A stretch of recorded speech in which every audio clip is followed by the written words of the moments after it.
A powerful storm system brought torrential rains to the northeast, prompting states of emergency in New Jersey and parts of New York. The deluge caused widespread flooding, submerging highways, stranding vehicles, and disrupting daily life.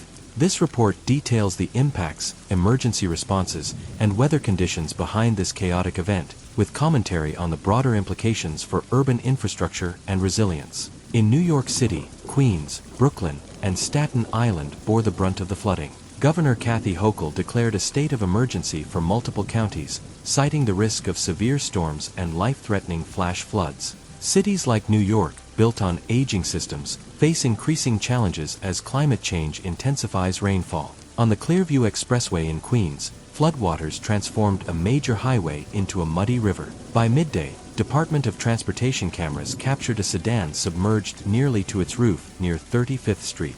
Around 3:30 p.m., an emergency responder in a red life vest arrived, checking the sedan and finding it empty before assisting a semi-truck driver to safety. The rapid response of emergency personnel highlights their critical role, but the frequency of such rescues points to systemic vulnerabilities in urban planning and flood management. By 4:30 p.m., Staten Island reported the city's highest flood level at Catherine Court and Jewett Avenue, with water depths reaching 21.3 inches, enough to disable most vehicles. Brett Bronco, director of the Science and Resilience Institute at Jamaica Bay, noted, "Water over a foot deep is a serious issue, capable of causing significant disruption." Such measurements are a wake-up call for municipalities to invest in real-time flood monitoring and early warning systems to mitigate risks. By 7 p.m., parts of the Franklin Delano Roosevelt Drive reopened, and northbound lanes of the Clearview Expressway began moving. However, southbound lanes remained blocked as tow trucks worked to clear stranded vehicles. In Queens' Auburndale neighborhood, residents described chaotic scenes. Zach Lintz, a local, recounted, "The weather turned nasty fast. Vehicles, including a tractor-trailer, were stuck as water rose rapidly." Another resident, Bree Tiveries, expressed concern for trapped drivers, saying, "I was terrified for those stuck inside, hoping they'd get out safely." The flooding stemmed from a cold front clashing with unusually warm, humid air, creating intense storms.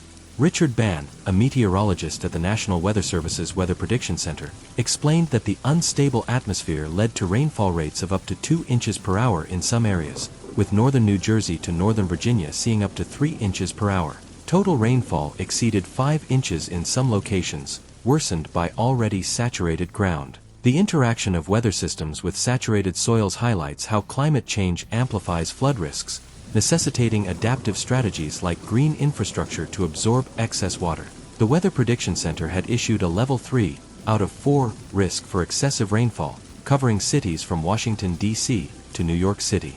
Areas near the Poconos and southern New England were particularly vulnerable, with forecasts warning of flash flooding. The storm disrupted air travel across the East Coast, with hundreds of flights delayed or canceled at airports like Philadelphia International, LaGuardia, and Baltimore-Washington International.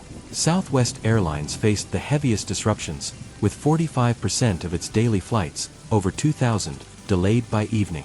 The ripple effects on transportation networks show how interconnected our systems are, underscoring the need for coordinated regional responses to weather crises.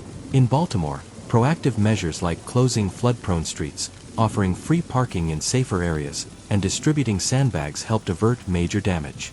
By 6:45 p.m., water taxis resumed, and flood-prone Fells Point saw minimal standing water. However, Harford County, Maryland, faced severe flooding, with first responders rescuing 2 people from a submerged car on a major highway. Officer Jano Lieber, addressing transit impacts, noted, "Aging infrastructure struggles to handle water flow, affecting subways and commuter rails. We need to collaborate with municipalities to keep water out and minimize disruptions." The Northeast's flooding crisis reveals the growing threat of extreme weather and the urgent need for resilient urban systems. While emergency responses mitigated some impacts, the scale of disruption underscores the importance of proactive planning, infrastructure upgrades, and community awareness to face future storms. As climate change drives more frequent and intense rainfall, cities must prioritize adaptation. From permeable pavements to early warning systems, investments today can save lives and livelihoods tomorrow.